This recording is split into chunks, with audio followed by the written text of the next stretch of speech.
मुगाच्या डाळीचा हलवा बनवण्यासाठी इथे मी 1.5 वाटी एवढी मुगाची डाळ अर्धा तास भिजत घालून चाळणीवर अर्धा तास निथळत ठेवली आहे. आता बारीक गॅसवर कढईवर पाणी सुकेपर्यंत आणि कलर बदलेपर्यंत डाळ आपली खमंग भाजून घ्यायची.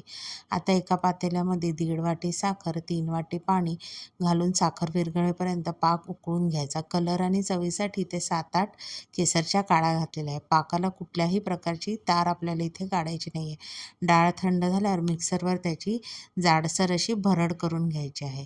आता एका कढईमध्ये मी 1 वाटी तूप घातलेलं आहे.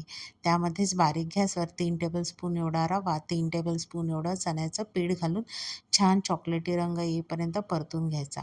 कलर बदलला की त्यामध्ये आपण मिक्सरला लावलेली मुगाची डाळ घालून रंग बदलेपर्यंत छान असं परतत राहायचं आहे.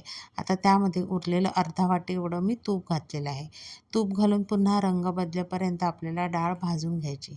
आता त्यानंतर आपण जो साखरेचा पाक केलेला तो ह्या मिश्रणामध्ये घालायचा आणि 1 चमचा एवढं जायफळ वेलची पूड घालायची. आवडीनुसार तुपात भाजलेले ड्रायफ्रूट घालायचे आणि ढवळत राहायचा.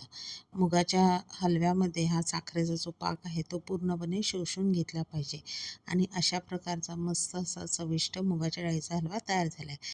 रेसिपी आवडली तर चॅनलला सबस्क्राईब करा. थँक्यू.